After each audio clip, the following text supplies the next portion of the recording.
a new player in business? Get that head start and vamp up with the Regional News Group Luzon. Advertise now and reach your target market. Achieve success and call us at 074-637-3947 or through our mobile number at 0960-289-2454. Send us a message at rngluzon@gmail.com. Seize the opportunity with the Regional News Group Luzon.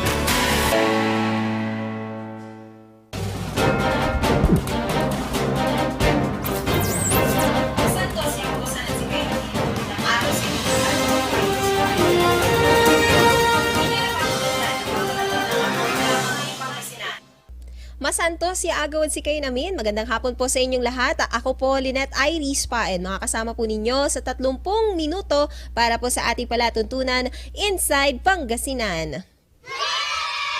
Magkakasama-sama po muli tayo ngayon pong hapon po na ito para po tutukan ang iba't ibang mga hugis ng ating balita, mga mukha ng ating mga issue at dapat po nating talakayin ngayon pong hapon po na ito. Kaya naman, inaanyayahan ko po kayo na tumutok sa ating po palatuntunan Inside Pangasinan. Dito lamang sa Regional News Group Luzon, RNG Luzon, tuwing alas 3 ng hapon para po mapakinggan po ninyo, mapanood po ninyo, maging updated po kayo sa mga napapanahon po ng mga issue sa lalawigan po ng Pangasinan.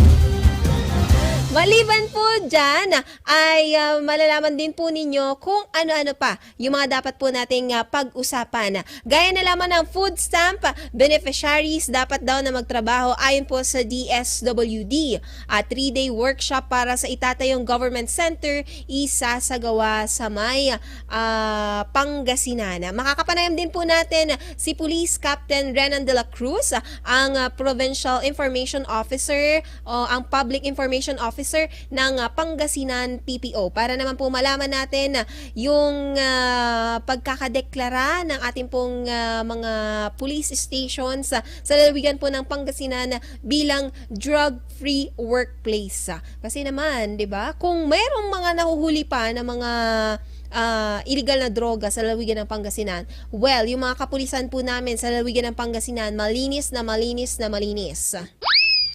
Malinis na malinis, hindi lamang po sa kanilang kalooban, kundi malinis din po sa illegal na droga yung ating pong kapulisan dyan. Kaya abangan nyo po yan. Ilan lamang po yan sa ating pong tatalakayin ngayong pong hapon po na ito. Para sa unang balita po natin, upang mawala ang kultura ng pagiging palaasa sa gobyerno, sinabi ng isang opisyal ng Department of Social Welfare and Development o DSWD na kailangang may trabaho ang magiging benepisyaryo ng 40 billion pesos na food stamp project ng ahensya. Sinabi ni DSWD Undersecretary Eduardo Punay na hihingian ang 1 milyong benepisyaryo ng mga sertipiko mula sa Department of Labor and Employment at Technical Education and Skills Development Authority bilang patunay na gumagawa sila ng paraan para magkaroon sila ng trabaho. Sa ganito kasing pamamaraan, mababawasan umano ang kultura ng pagiging palaasa ng mga benepisyaryo sa tulong na mula sa gobyerno. Kabilang sa mga programa ng DOLE ay ang palagiang panghanap buhay sa ating disadvantage or displaced workers program o ang TUPAD. Ilan naman sa programa ng TESDA na maaaring lahukan ng mga benepisyaryo ang vocational at skills training para sa mga hindi makapag-aral ng kolehiyo at requirements sa kanilang trabaho.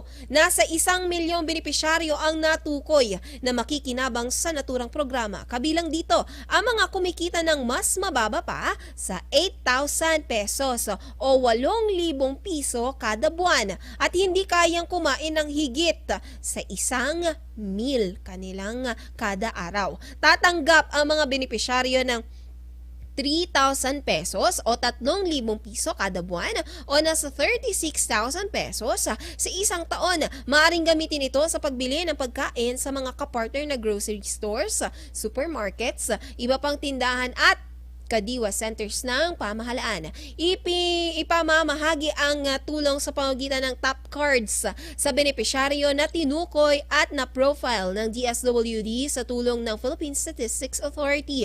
Hindi naman maaaring ma-withdraw ang naturang halaga. Kasalukuyang nasa design stage pa ang programa na planong ilunsad ng kada phase tulad ng 300,000 na benepisyaryo sa unang taon. Panibago naman din na 300,000 sa ikalawang taon at 400,000 sa ikatlong taon. Nilinaw naman ng DSWD na hiwalay ang food stamp program sa Pantawid Pamilyang Pilipino Program of 4Ps at sa Assistance for Individuals in Crisis Situation.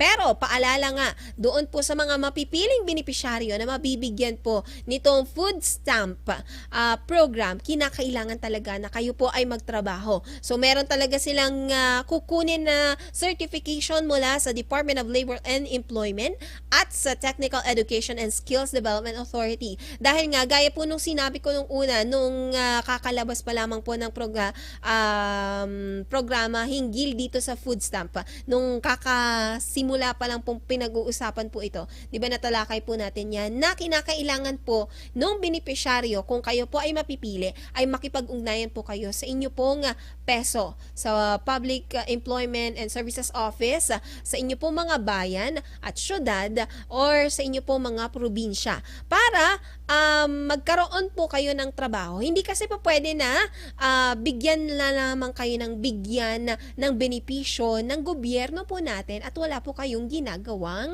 kapalit. 'Di ba? Hindi nga daw para sa mga palaasa na mga tao ito pong programa po na ito, itong food stamp program po na ito.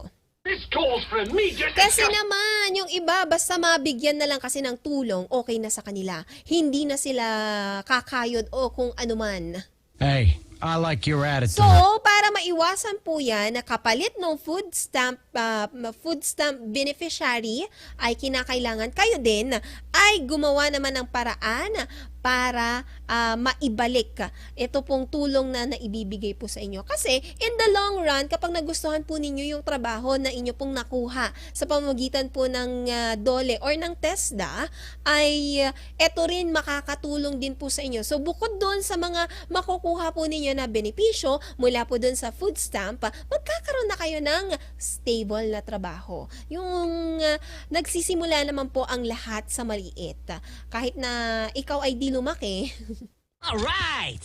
ay nagsisimula po ang lahat sa maliit. Tapos, i-work nyo po yung inyong mga way pataas para mas matulungan po ninyo yung inyong sarili. So, eto pagkatapos kayo tulungan ng ating pong gobyerno, 'di ba, na maipaangat yung inyo pong pamumuhay, i-giveaway nyo naman na tulungan din yung inyo pong mga kakilala na maiangat yung kanilang anyo ng pamumuhay sa pamamagitan din ng kayo mismo. Kayo naman yung tutulong sa kanila. So, yung mga palaasa sa gobyerno, hindi po para sa inyo ang food stamp program nito pong DSWD dahil para lamang po ito sa mga gusto talaga na kumayod.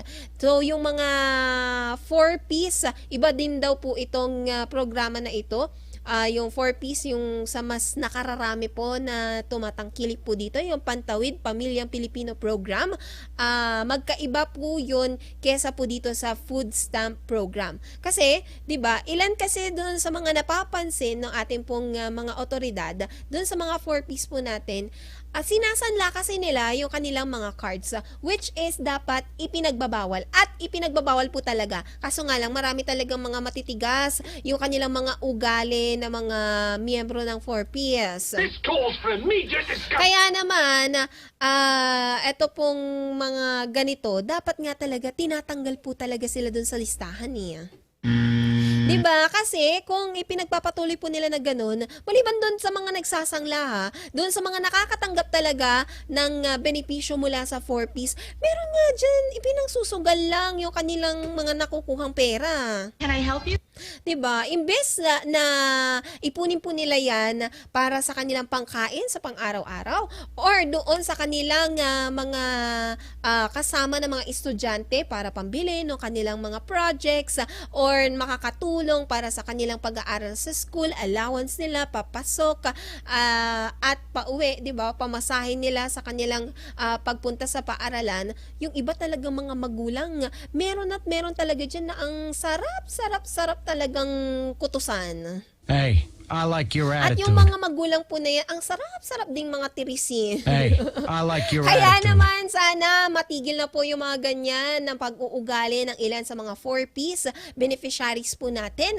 At sana dito sa mga makukuha na mga beneficiaryo ng food stamp program ay maganda talaga yung kanilang kahihinatnan para sa mga susunod pa na magiging beneficiaryo nitong programa po na to. Kasi per phase po yung mangyayari, hindi po siya as in biglaan. Kasi pag biglaan, hindi po pwede.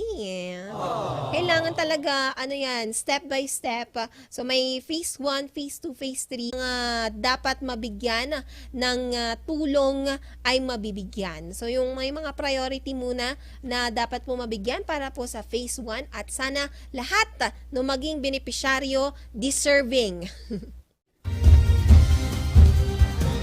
Para sa iba pa natin mga balita, sa loob naman ng lalawigan ng Pangasinan, nakatakdang isagawa ang 3-day workshop kaugnay sa planong pagpapatayo ng government center sa Capitol Complex sa Lingayen, Pangasinan. Ito ay upang mas maiangat ang antas ng kalidad ng serbisyo publiko at matugunan ang kapakanan ng mga kawani ng pamahalaang palalawigan. Sa mensahe ni Vice Governor Mark Lambino sa regular flag raising ceremony, sinabi niyang hindi nakakalimot ang administrasyon na kasama dapat sa pinapagaan ang buhay ng mga empleyado. Ayon kay Vice Governor Lambino, gaya ng nakagawian, pagsapit ng buwan ng Hunyo, kailangan ng pagtuunan ng pansin ang budget ng bawat departamento. Kaya hinihikayat ni Governor Ramon Monmon Gico III na simulan na ng bawat kinauukulang opisyal ang pagtutok sa annual investment program ng lalawigan para sa taong 2024.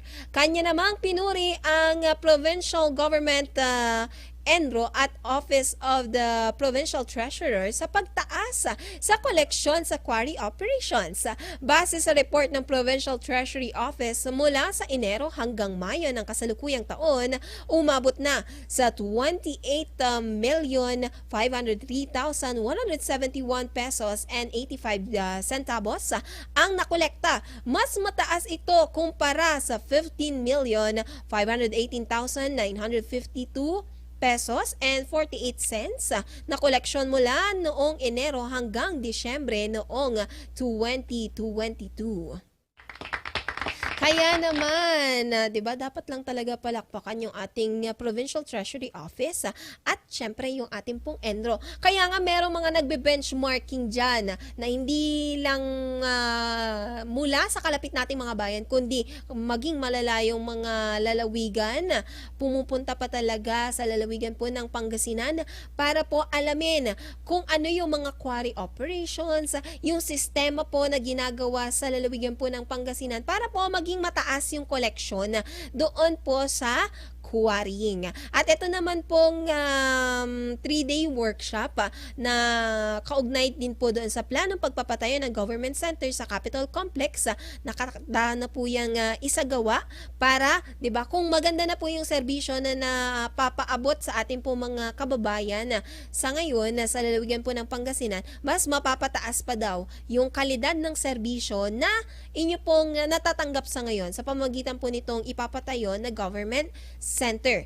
At maliban po dyan, dahil po buwan na po ng Hunyo, maliban sa ito po ay buwan ng tag-ulan, ito din ay buwan ng pagtutok sa Annual Investment Program. Hindi lamang po ng lalawigan ng Pangasinan, kundi pati yung mga bayan at syudad. Bawat bayan at syudad po dyan sa ating pong lalawigan, kailangan na po yung tutukan. Kasi, di ba, galing ako kasi sa planning department dati sa aming munisipyo, sobrang tagal gawin nitong AIP, yung Annual Investment Program.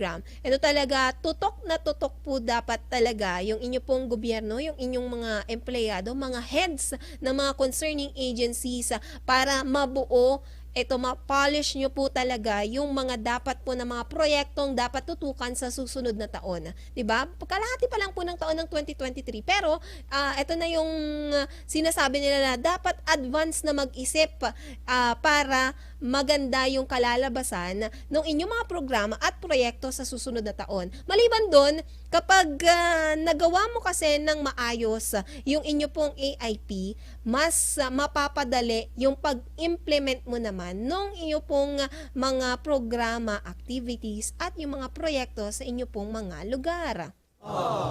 Diba? So, gandahan nyo po yung inyong mga AIP at sana ma-approve po kaagad kasi madami po talagang process na pagdadaanan.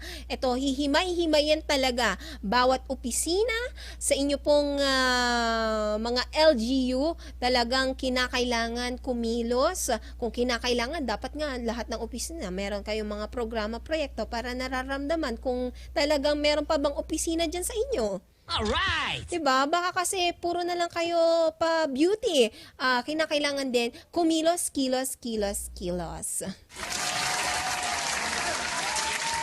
Kaya naman, sa iba pa nating mga balita, susunod ay makakapanayan po natin si Captain Renan de la Cruz, ang Public Information Officer ng Pangasinan PPO para alamin ang iba't ibang mga programa dyan po sa lalawigan po ng Pangasinan na may kinalaman sa ating pong kapulisan. Pagkatapos lamang po ng ilang paalala.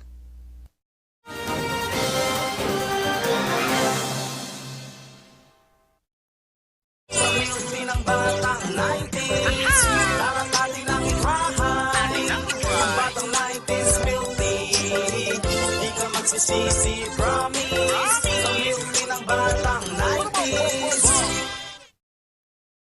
A new player in business? Get that head start and vamp up with the Regional News Group Luzon.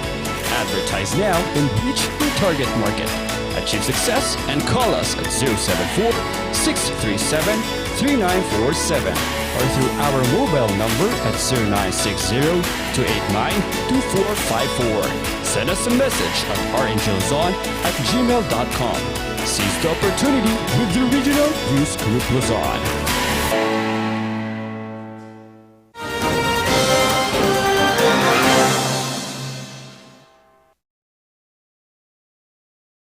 Sa pagkakataon pong ito, ating pong makakapanayam si Captain Renan de la Cruz, ang Pangasinan PPO Information Officer. Hello po. Good afternoon. Hello ma'am, magandang gabi po ma'am, Ma'am Lynette at sa lahat po ng sa kapakinig at taga-subaybay ng yung programa na parang Yes po. Dahil po, unang-una, gusto po namin kayong i-congratulate ang buong Pangasinan PPO dahil po sa accomplishment po ninyo ng inyo pong opisina na drug-free workplace na po ang Pangasinan PPO, sir. Yes ma'am, isa pong karangalan po ito ma'am, isang malaking achievements po sa pangunguna po ng ating Provincial Director na si Police Colonel J.E. Pangib na kung saan ang Pangasinan Police Provincial Office kasama po dyan ang 44 municipalities and cities po na apat na kung saan naideklara na nga na drug-free workplace na po tayo.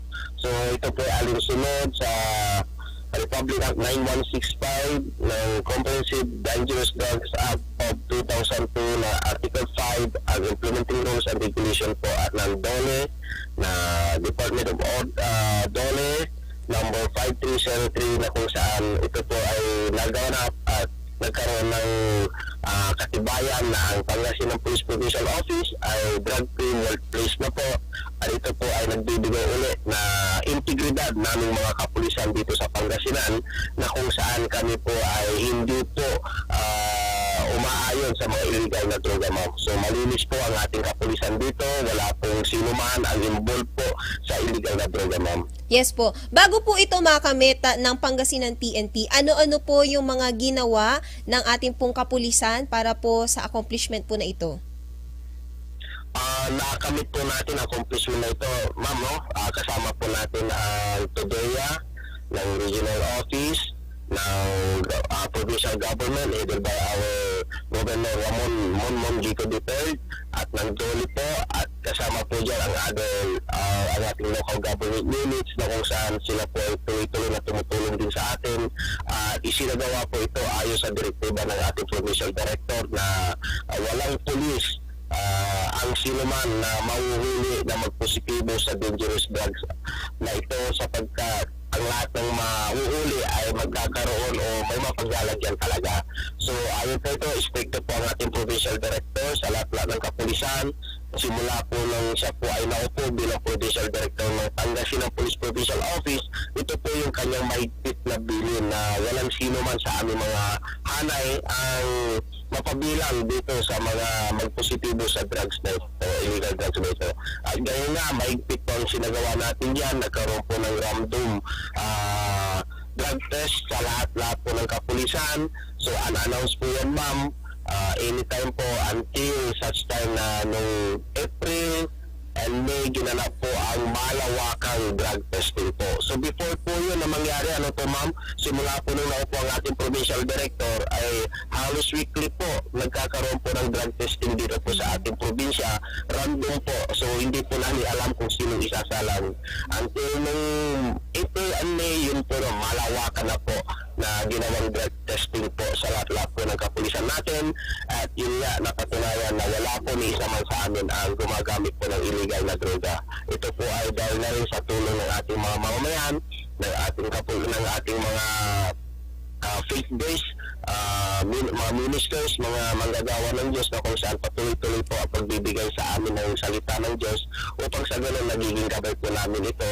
At the same time ay talagang ang kapulisan po natin dito sa Pangasinan Police Provincial Office ay talagang mapagkakatiwalaan po, maintegridad po kami na i-implement ang batas na kung saan ito po ay aming sinusunod po, ma'am. Opo. Ilan po ba yung kapulisan natin sa Pangasinan, yung puwersa po natin ng kapulisan na sumailalim na po doon sa random drug testing para po maideklara na drug-free workplace yung ating pong Pangasinan PPO and yung mga cities and municipalities po natin na local police stations? Ulitin ko, ma'am, yung random po ay nirandom po yan sa lahat ng stations during mula nung nanungkulan ng ating provincial director until March. Pero nung April po, ito po ay malawakan na ginawa po na drug test na ginanap po sa lahat ng stations and then dito po sa PHQ po natin. So with a total, nung April until May, first week of May ay lahat po ng kapulisan natin na 3,384 personnel po ay nag-undergo po ng drug testing po. So malawakan po yan, biglaan po yan na dadaong na lang o pupunta ang ating mga forensic units kasama ang TODEA nagkakaroon po ng drug test po sa lahat ng kapulisan po natin, ma'am. Opo. Ito po, napakalaking accomplishment po nito para po sa ating mga kapulisan. Ano po kaya yung mga gagawin pa po, mga proyekto po ng ating kapulisan para naman maipagpatuloy ito pong nakamit po natin, sir?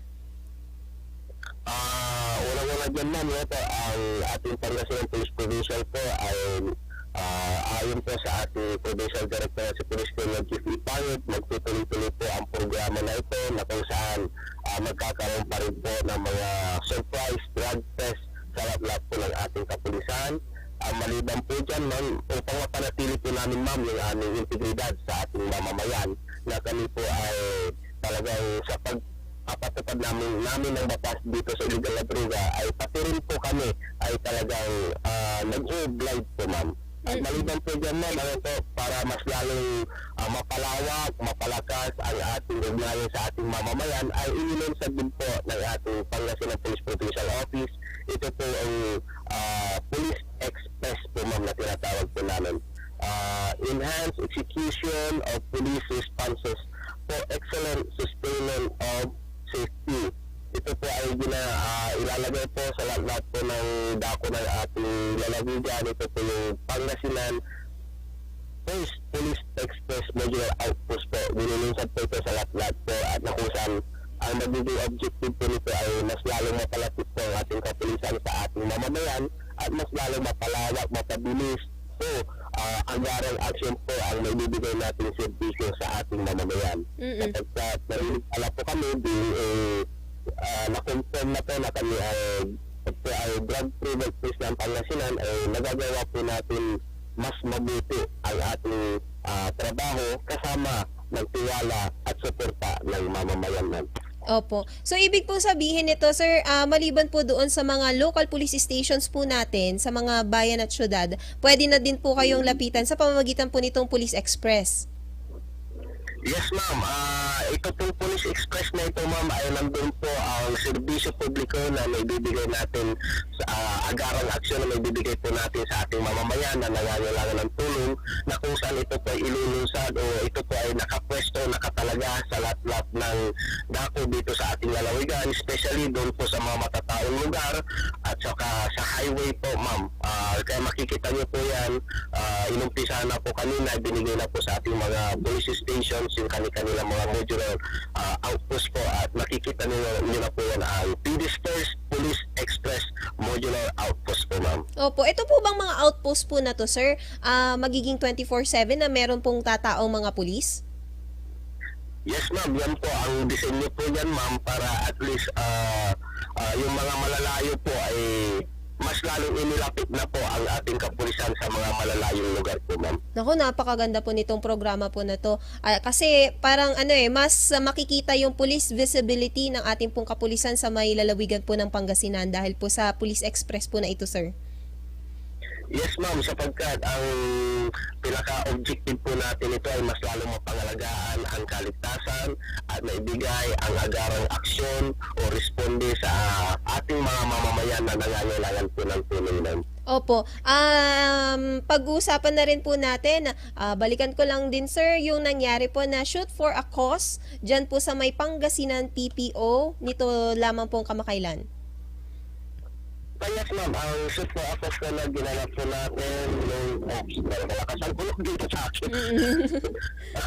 Nung ginanap po ito nung June 2 at nagtapos po ng June 3. So, 2 araw po ito na shoot for a cause na kung saan pinangunahan po ng isang proyekto po ito ng ating Butihing Provincial Director, Police Colonel Jeffrey Pangod, in partnership with the Provincial Advisory Group for Transformation and Development po, na pinangunahan din po siyempre ng ating Butihing Mayor po ng Lingayen, Mayor Leopoldo Batayan, na kung saan ito po yung shoot test na ito ay yung proceeds po na makukuha po dito, ma'am, ay gagamitin para po doon sa Pangasinan PD's Care. Ayun kung saan yung mga sa amin pong hanay, ma'am, hindi naman po lagi na 100% malalakas po kami. So may mga kasama din po kami na nangangailangan ng tulong financially sapagkat may mga medical conditions po sila. So doon po pupunta yung proceeds po, ma'am. At maliban po dyan, ma'am, may mga iba pa pong proyekto ang ating Provincial Director na kung saan ito po yung ating community-based or community engagement na tinatawag po namin, na kung saan ang ating mga indigenous group na kailangan nila ng mga school supplies, mga balde, mga kagamitan, pambahay, ay doon po mapupunta po yung proceeds po, ma'am, sa malilikom po niyan na fund. Doon po galing sa shoot test po noong nakarang araw, ma'am. Opo. Sino-sino po ba ang nakilahok po dito sa aktibidad po na ito? Itong sinasabi natin shoot test po akos na ginanap noong nakarang araw, ma'am, lahat po ay welcome. Una-una dyan ang ating mga kapulisan, ang ating mga uniform personnel, shooting enthusiast po, yung mga civilian po, mga tao po na mahilig gumamit ng baril, yung para ano. Yes po. Yes ma'am. Ito po ay sinalihan po ng mga iba't ibang tao po, mga kasamahan po natin na may PSSA.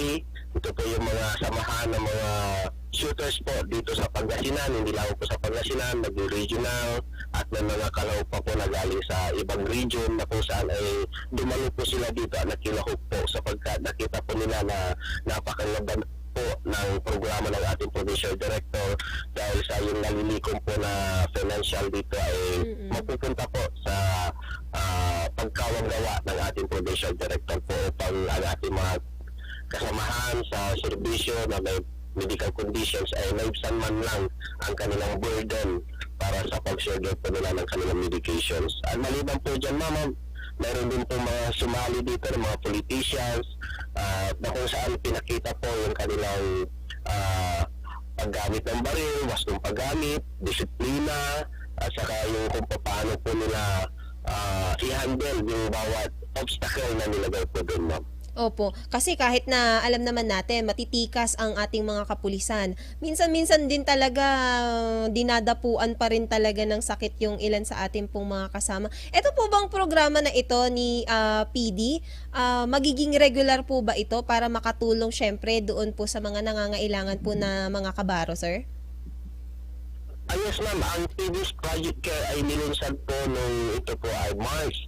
So until now po, tuloy-tuloy pa rin po ang ginagawa na suporta ng ating provincial director sa ating mga kapulisan na may mga karamdaman. Hindi lang po pala kapulisan ma'am, ano po, ikukorek ko po, hindi lang po kapulisan binibigyan nito. Magpus yung mga siblings ng ating kapulisan na may mga dinapuan din ng hindi inaasahang karamdaman ay din po, binibigyan din po sila ma'am. So nais namin ma'am na itong project care na ito ay magtuloy-tuloy po sa suporta po ng ating local government units, ng ating mamamayan. Please support this project sapagkat ito po ay para po sa ating lahat at para din po sa amin ma'am. Oo. Upang sa ganun ang ating tulungan ay tuloy-tuloy po nang makamit natin ang progreso dito sa ating probinsya mo. Tama po, lalo-lalo na ang ating kapulisan, hindi lamang po sila yung nagpapanatili ng ating pong seguridad, hindi lang kayo po yung protekta po sa mga kababayan po natin sa Pangasinan, kundi kayo rin po kasi yung mga una talagang nilalapitan kapag konting problema, kayo po talaga yung punta na kaagad sa pulis eh. Kahit sa mismong bahay nga po nila sa mga magkakapamilya, ang una nga po talaga nilang naiisip na puntahan, mabigyan na sila ng advice, sa mga pulis po talaga ang unang nilalapitan. So ito talaga sir, sa panahon po ngayon na ipapakita na po na hindi na po natatakot yung mga tao sa pulis sir, di ba po? Yes ma'am, sapagkat kinakailangan po kasi dito sa ating probinsya ma'am, pagmamalaki po natin dahil po sa ating mahal na provincial director, yung kanyang advokasya na first, yung self, hindi nyo naman po nakikita ng kapulisan dito sa ating lalawigan, bagkos ramdam nyo po yung buong puso na pagsisilbi sa ating mamayan.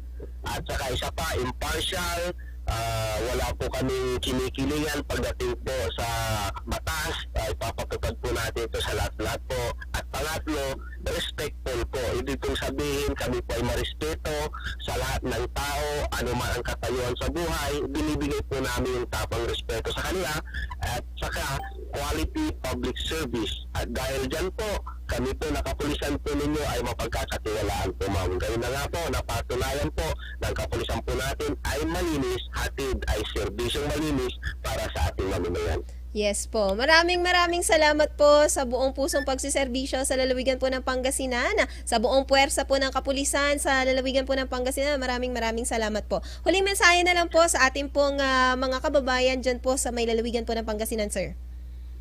Okay, sa lahat-lahat po ng naaabot ng programa na ito, ako po ay nagpapasalamat sa patuloy yung pagsuporta at pagtulong sa bawat programa ng ating gobyerno at nais po namin ay magtuloy-tuloy po ang yung pagsuporta at sa ganun ay continue to adhere to the rule of law sapagkat may papangako po namin sa inyo bilang kami na yung kapulisan ay lagi nyo pong kakampi saan man kayo naroon. Nandiyan po ang serbisyo na hatid ng ating kapulisan, lalong-lalo na dito sa lalawigan ng Pangasinan. Kasama po natin ang ating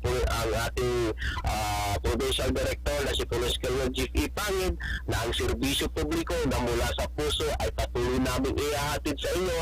At gayon nga po sa kanyang mga napakagandang programa na itong Police Express Modular Outpost po ay muli po na pinatunayan ng ating Provincial Director na ang kapulisan niyo po ay mas lalong ilalapit po sa inyo. Maliban sa pulis sa barangay, mayroon pa rin po tayo Police Outpost po na inyo pong malalapitan anumang oras sa anumang pagkakataon. Ang Pangasinan Police Force po ay lagi nangunguna sa pagbibigay ng tamang serbisyo. Magandang gabi po sa ating lahat and God bless us all po. Yes po, maraming salamat Police Captain Renan de la Cruz, ang Information Officer ng Pangasinan PPO.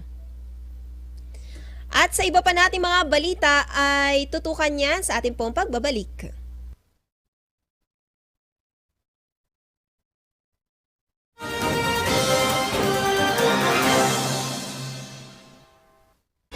A new player in business? Get that head start and vamp up with the Regional News Group Luzon. Advertise now and reach your target market. Achieve success and call us at 074-637-3947 or through our mobile number at 0960-289-2454. Send us a message at rngluzon@gmail.com. Seize the opportunity with the Regional News Group Luzon.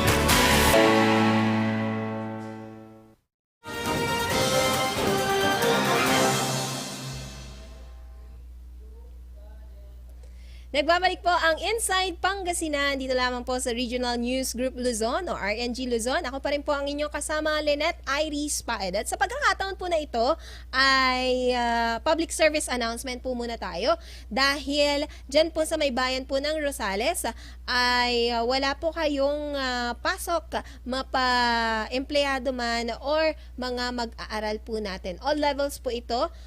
Sa June 9 and June 13 para po bigyang daan ang selebrasyon ng inyong 2023 Town Fiesta. Ito po ay alinsunod sa Executive Order number 15 Series of 2023. Maliban po dyan, sa June 9 and June 10, magkakaroon din po kayo ng meron din po kasing nilabas na traffic advisory, no entry sa lahat po ng mga trucks and heavy vehicles around Rosales Poblacion area. Pwede po kayong dumaan sa may T-Plex Diversion Road para po makaiwas sa trapiko dahil may iba't iba po mga aktibidades dyan po sa may bayan ng Rosales, kaugnay pa rin ng kanila pong isasagawang Town Fiesta. At dyan na po nagtatapos ang ating pong palatuntunan Inside Pangasinan dito lamang po sa Regional News Group Luzon.